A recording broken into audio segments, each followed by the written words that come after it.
I remember George Blues was real excited. He became part of the auxiliary police, and you get a gun. So he would set up a target practice in the TV store in the back. George is in the back there shooting, and I hear bing and like a ricochet, and then I hear psst, and then I hear oh shit. He was shooting. What was the backdrop behind the tubes? It was a bunch of air conditioners. Welcome to Achieving Failure, a podcast that gives you a break from politics, popular trends, and brings you good old-fashioned life stories that made us who we are today. Sit back and relax with your host, Chris, as he brings you another exciting adventure on how to achieve failure. Hey everyone, welcome to Achieving Failure. Happy 2024. This week we're doing something a little bit different. Instead of sitting in the chairs back there, I'm kind of giving you a little up close and personal because this year we're doing something we really haven't done in the past and give like an actual proper intro. So I'm your host, Chris, and this week's guest, I'm bringing my father back. Mike is back.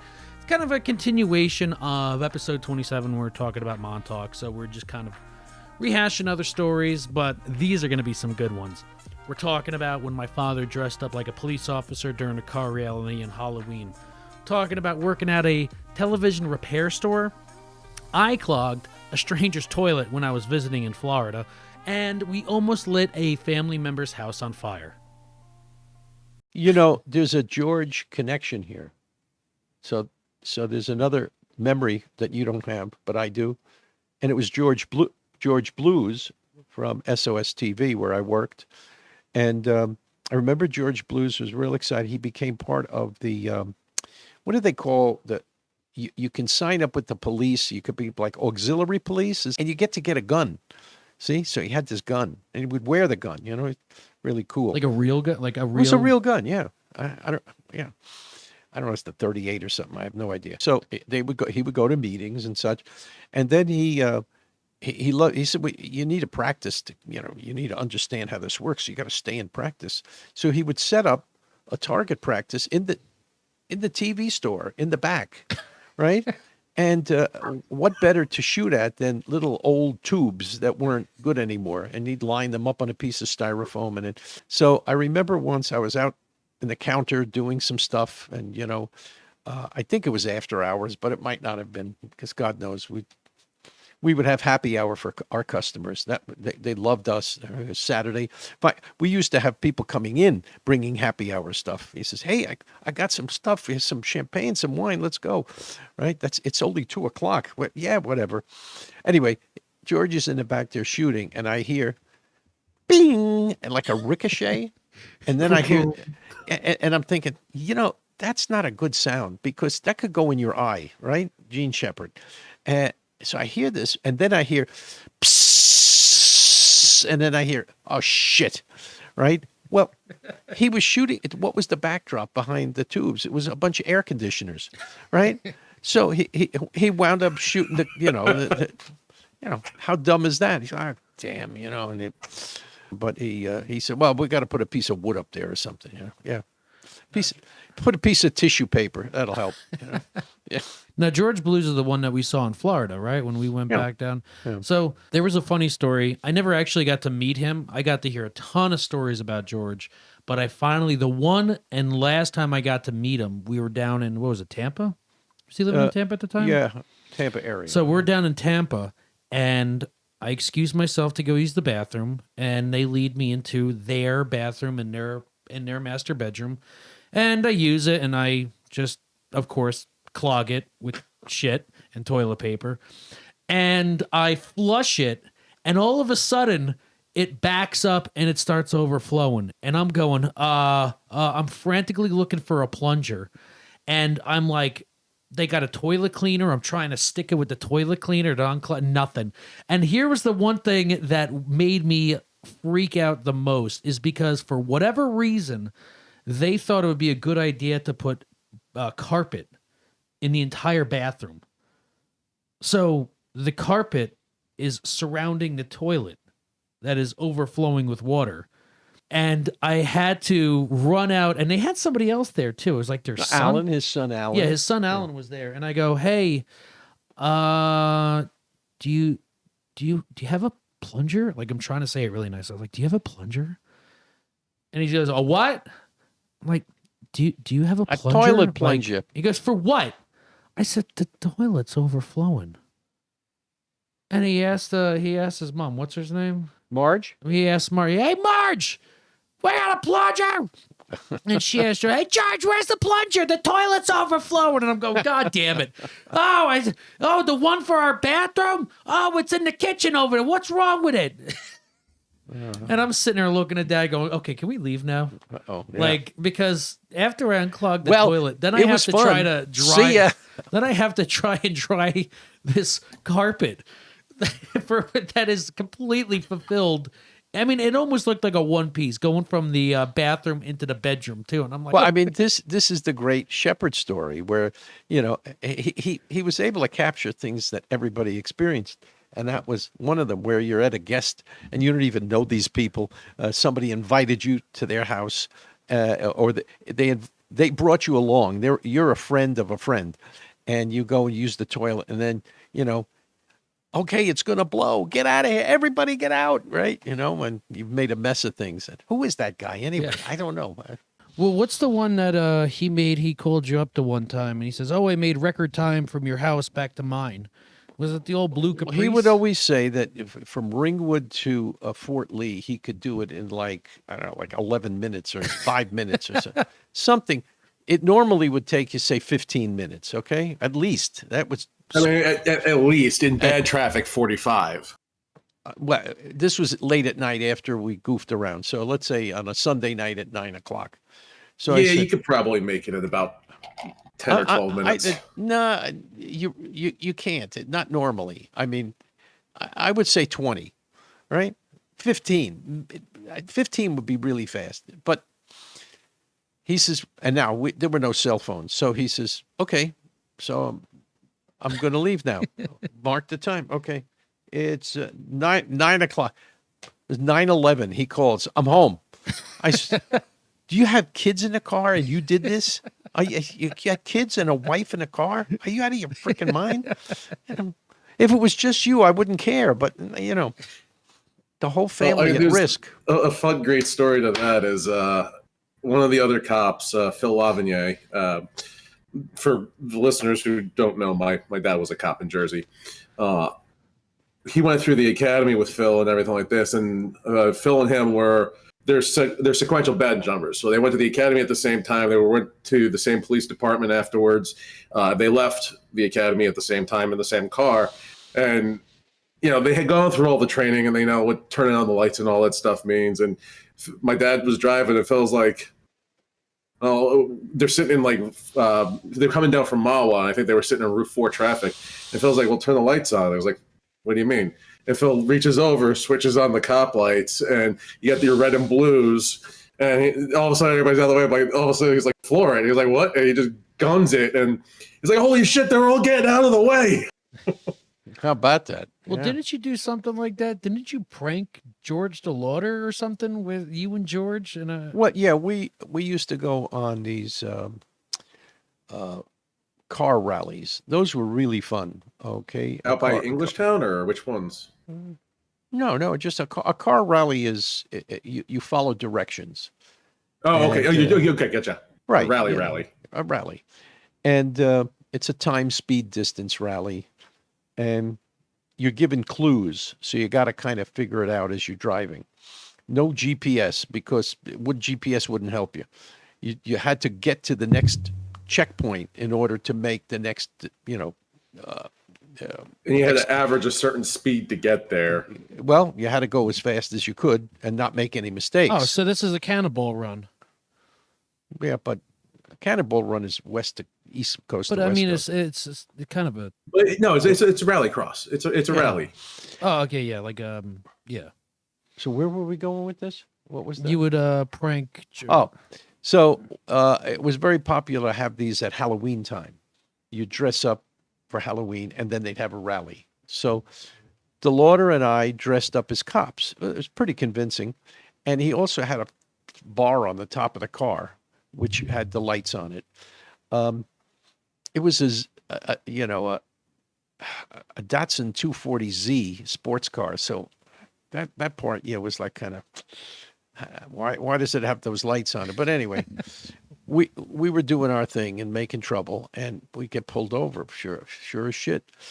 And okay, all right, get out of the car. Right, so we both get out of the car, and the cop is looking at us, and we're both dressed like him, and he's going, "What the hell's going on here?" Right, like at first he's not figured it out, right? And I'm thinking, undercover. Well, no, it's not undercover. With a special mission, Halloween patrol. So he started laughing, and he says, "Oh, Jesus, get back in the car and don't speed again. Of course, then I'll nail you." Okay. So he laughed because it was funny, but it was just to look and say, "What the hell is that?" Jesus. So there must have been pretty good costumes. Everybody does that kind of shit, though. Even when we were down in South Jersey, there was one time, it was right around, it was one New Year's that Chris came down and nobody else did, but Chris came down, and we take my green Saturn out, and we're driving down, like just going for a ride, and then Chris realizes you could put down like the one side of the back seat and then crawl into the trunk. And it also had an internal trunk release. So he would start, like, every time we got to like a stop sign or a stoplight, he would open the trunk, peek out, and then slam it closed again. Oh, that's funny. No, but that was also the same night they had fireworks in her back seat for whatever reason. So I'm launching bottle rockets from the back seat out there at the back window. Because I always had fireworks. And I never. Of course you did. You were a cop's son. And I always had, a handful of them in the car. Because you never know. You're always going to be out somewhere when you want to use fireworks. I'm never going to use them at my house. Yeah, you never know. So I always had them in my car. But like Chris would like take the bottle rockets and start launching them out the backseat windows. But that was also the same time that we did some car surfing, and I flew off and took off the driver's side mirror. Were you killed or anything? Yeah, he got better though. Oh, okay. I still remember exactly. You never got killed? That's funny. You never killed. Well, I know you fell. Most people. You were holding on. You rolled down the windshield, and your leg took the mirror off. Yeah, my leg took the mirror off, and I come like almost not quite bounced because there was no dents. Fortunately, the only thing that happened was took off the mirror. See, there is a God. You're just not acknowledging it. That wasn't the only fireworks in the car story, because Chris discovered that I had bottle rockets in the car and started launching them out the windows. My best friend Nick was in the car with me once. We were up by Seaside Heights, and he just lights them up in the back of the car. And I'm like, "What are you doing? Are you smoking in here?" And he's like, "No." And he lowers the window, throws them out the car at this red light, and just people fucking freaking out. So I just gun it and run away. The second time that happened was I was in Baltimore with him, and he saw that I had like one of those little smoke bombs. And he did basically the same thing in the middle of downtown Baltimore, which was another time of like, that's I just had to plain stop eating stupid. fireworks in my car. Well, Being in Baltimore is just plain stupid. Well, here's the I stupid like thing. Baltimore. I tried being a cop down there several times. Well, that's why you're still alive today, because you didn't get the job. Speaking of stupid stuff, do you remember the firework that was kind of like a helicopter's a propeller firework? Oh, I love those. Yeah, and those were great. Now, do you remember the River Edge house when you lit of course. one off? Yeah, I On had. Voorhees, when you almost set our roof on fire. Yeah, it's probably a good idea to have all your faculties when you're doing these things, right? Because I lit it. Oh, it's already lit. Oh, okay, sure. And then you go on to the next one. Yeah. It's caught in the gutter. Okay, I'll launch another one and get it. No, it was sitting because it snowed, so it was like sitting there, and the burning part was like right next to like the shingles and stuff. That's why we were watching. We're like, is that gonna catch? Yeah, we were hoping, but we were kind of hoping like hell it would, because it would make one hell of a story. And that's the day my father burnt down the River Edge house. How long you had this house, Sue? What? Oh, sorry, I burnt your house down. Well, Yeah, I guess I'm gonna go. Gotta go now. Yeah, I'm gonna go. See home ya. I'm gonna go home to my house, Which, by the way, is still working. Well, and then years later at Connie and Jack's house, me and my brother found like 3 maybe 8-inch long pipes, and we're shooting bottle rockets at each other. Oh no, we were using the camping tents, the poles for the camp tents. You know, before they had the Oh, yeah. elastic. Yeah. We would just put our hand in a butt. Yeah, it'd Put a burn bottle off. rocket in there, cover the back end after you lit it, and Yeah, burn your hand, but Thank God you didn't know that hairspray was flammable. Thank God you didn't learn that one. Oh, Well, did I ever thank tell God you? you didn't do anything with a pipe and a potato. Well, did I right? ever tell you the time? And gasoline. Remember the time when we were in the Boy Scouts? Oh, that's a good one. That's a good segue. As we're getting ready to go on a weekend trip, Christopher is in the third bay pouring gasoline into a bottle that says, salad dressing. I come in and said, what are you doing? So I'll get ready for the weekend. I said, salad dressing? Yeah, salad dressing. I said, I don't think we use salad dressing. We don't really have a need for that so much. and salad dressing in the third bay of the garage. On the weekend or the third bay, and the association with gasoline. See, they don't go together. Like maybe oil and vinegar, but I don't know. Well, So I took it away from him. I said, "It's no need for you to have gasoline on the weekend," thinking that I had killed the whole situation. But yeah, I think he was just one of many who were bringing gasoline to start a fire. Isn't that the one where you had the parachute and then it dropped the thing in the flames and it blew up? Me and Joey did a thing where Danny climbed up on the lean-to and ran a gasoline-soaked roll of toilet paper. So Bobby was involved with that, right? Yeah. Because But that was the one. It was a gasoline-soaked toilet paper roll that we launched down a fishing line into a gas-soaked fire, and the thing exploded, and everybody would fall backwards. Right. Ah, yeah!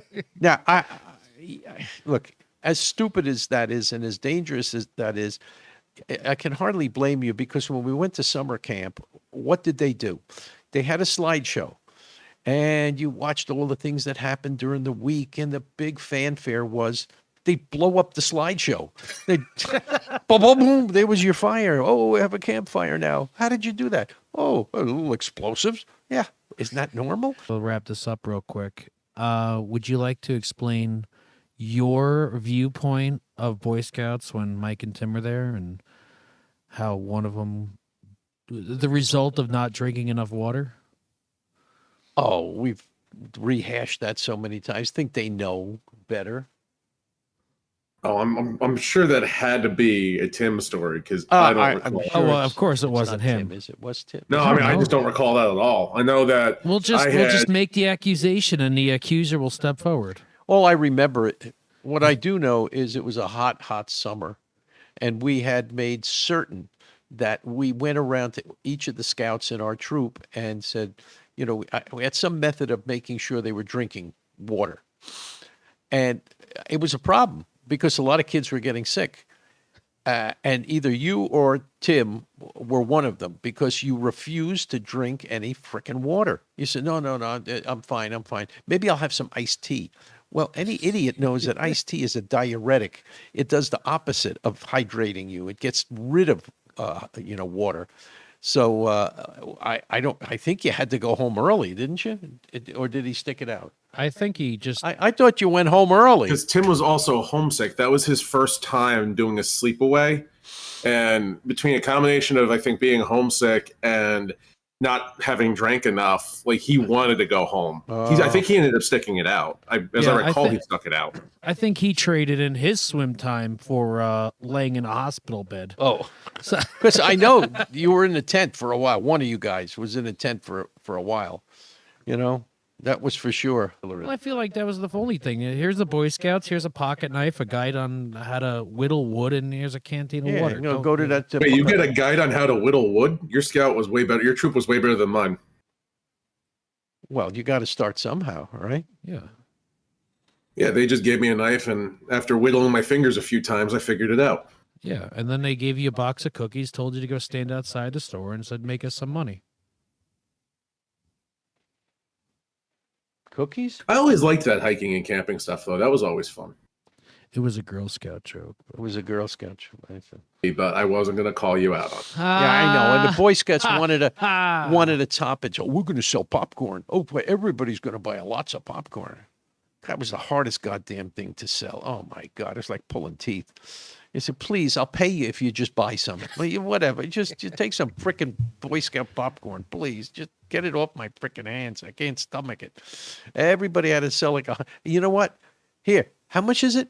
You need is $100. We're not selling. Just go away. Just leave me alone. It was really. I mean, it was really great when Chris got his Eagle Scout, and I remember doing. I think me and Tim came out there for your Eagle Scout service project. Forget where the hell it was. It was doing restoration of something. Ringwood Manor. I think they were the two that rolled one of the big rocks down the hill. That rock had been there for like 200 years, and I think they unearthed it, and it rolled down the hill, never to be brought it to its original position. But was it the one that hit the car? Oh, the car? Well, there was a parking lot there, so I don't think it missed many. Right? All right, with that, we got to wrap everything up because we got shit to do. But all Either right. confirmed or deny. I don't remember that detail of that event. So you have a memory problem amongst other things, right? We did camp out at Six Flags, right? Yeah, we did. And they were there. Yeah. Okay. I'd forgotten about that. Yeah. Yeah, I'd gone to the Jamboree, I think 4 or 5 years. And we got yelled at for using gasoline there too. We were not allowed to have fires because of us. That wasn't the summer. It was us. Well, It wasn't the. Oh, it's too dry. No, it's Troop 76 is here. Troop 76. Okay. Not yeah. only is it dry, but why do you guys have a bunch of salad dressing with you? Well, I do remember.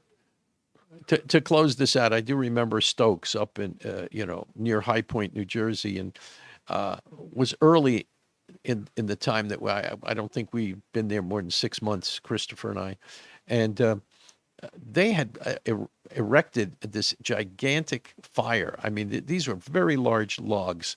They had to string them together with rope. I ran out and I got a bunch of rope to tie them together. And then they said, "This isn't working. We better get some chain." So we went out and got metal chain to hold them together. And I remember the fire's going. It's going pretty good. And I had to use the bathroom. So it's a hike to get to the bathroom. So I go to the bathroom, come out of the bathroom, and I look in the distance, and there's this giant pillar of flame, and it's going up to the sky. I said, "Wow, what the hell is that? That's really incredible." I didn't think they allowed such a thing. So I'm walking, I'm getting closer and closer, and it's our damn troop. And I'm thinking, holy shit, they're going to put this whole place on fire. It had to be 50 feet high. It had to be the tops of the flames, and everyone's running around cheering, "Yay, yay." It was a bunch of like the middle of Africa or something like this fire chant or something. Oh, the god of fire. Oh, right. Thanks for listening to this week's episode. For more info, find us on Facebook and Instagram. And if you have a story you'd love to share, shoot us an email at aflvpodcast@gmail.com. That's AF, Achieving Failure, LV, Las Vegas, podcast@gmail.com. Thanks again, and we'll see you all next time. Got to use some pretty clever editing to make that work. Oh, I make. Yeah. You make poo-poo look really good. Yeah.